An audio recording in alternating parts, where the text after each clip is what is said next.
All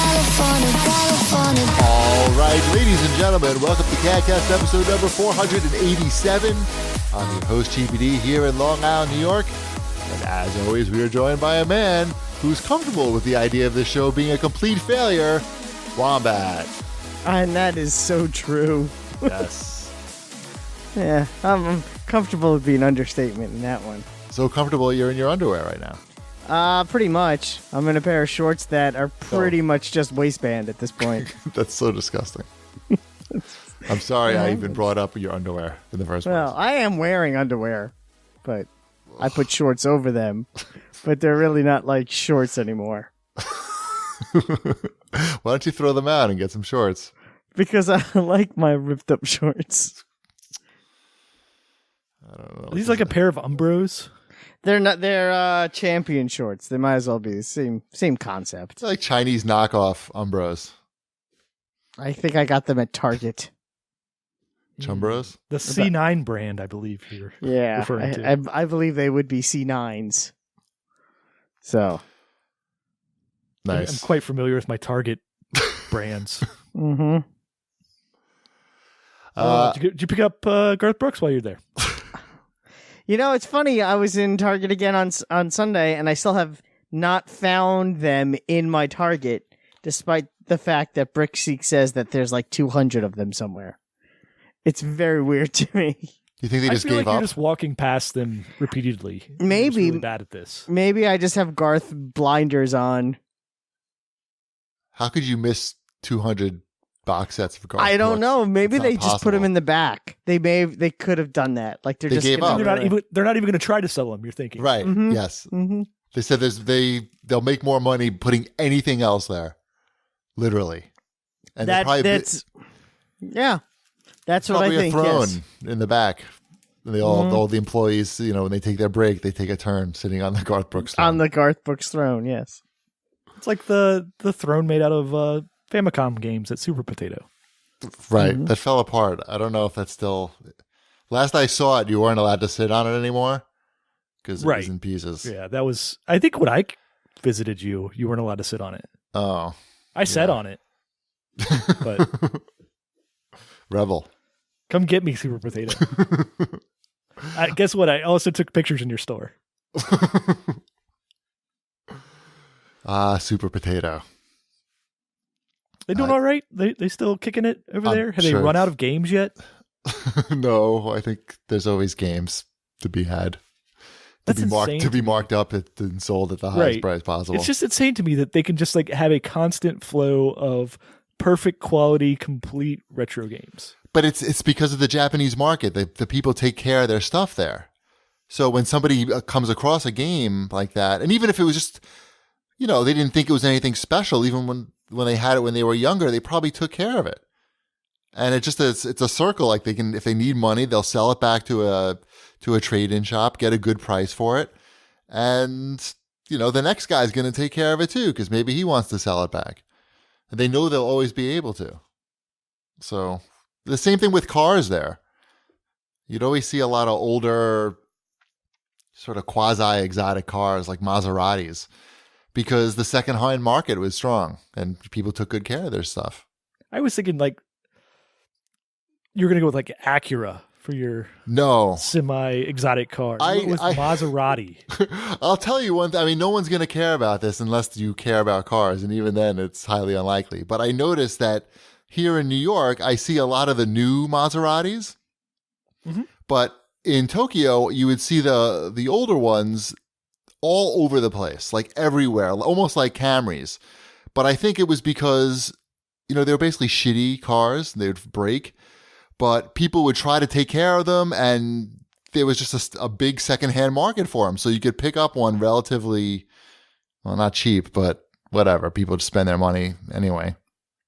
Yeah, they were everywhere, and they made a good noise. I don't know what the point was there. But mostly my displeasure about the new Maseratis not making a good noise, I think. You should write them a letter. Well, they don't want to sell the cars with the big engines. You need a big engine to make a good noise, or like a good exhaust package. You think that with today's technology, they could like fabricate engine noise? They do that in some cars to, like in the BMW M5, it used to have a really big engine in it, and now they wanted to downsize that to get better gas mileage. It doesn't make a good noise, so they basically fabricate the noise, and it comes in through the stereo speakers. Do they stick like a baseball card in the spokes? Well, some like car enthusiasts don't like that, and they basically think that that's what they're doing, and they don't want any part of that, or they want to at least be able to turn it off, and I don't think that you could. I don't know.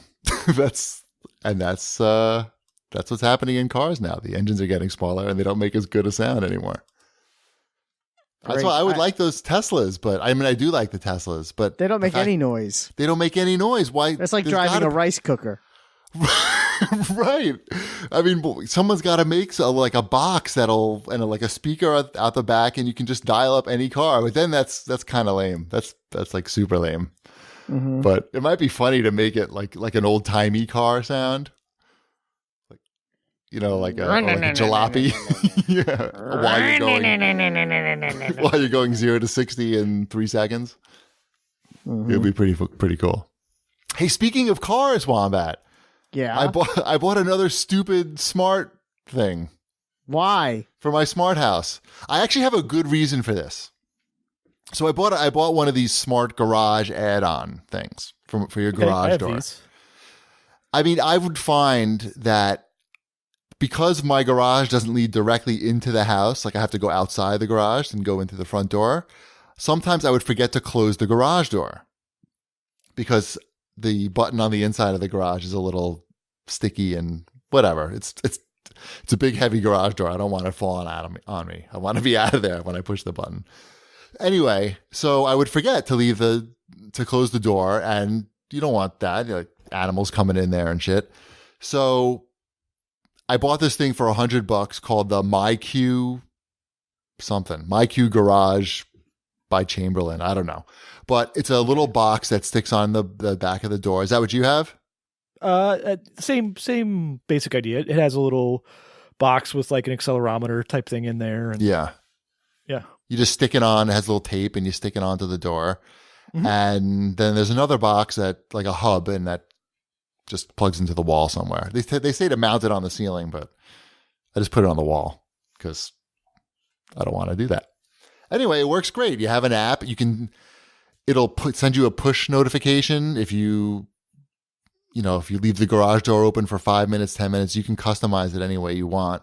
So basically, you'll never forget to close your fucking garage door again if you buy this thing for $100. And then, of course, you can. It's great, like for when you've left the house too, and you're like, did I remember to shut the garage door? Exactly. And then you can't. Phone and you're like, yep. Yeah. I remember to do that every day of my life, but now I don't have to worry about it. Does yours send you a push notification? Yeah. Mine will send push notifications. We also have it set to close at a certain time, like when it gets dark. Yeah. Sounds like the same thing. Anyway, my dad, I bought this thing and I told my dad about it, and he was like, what do you need that for? It's, that sounds really stupid. And then I told him why I needed it. Like I just told you. Because you're really stupid. No. And he's like, actually, that would come in handy.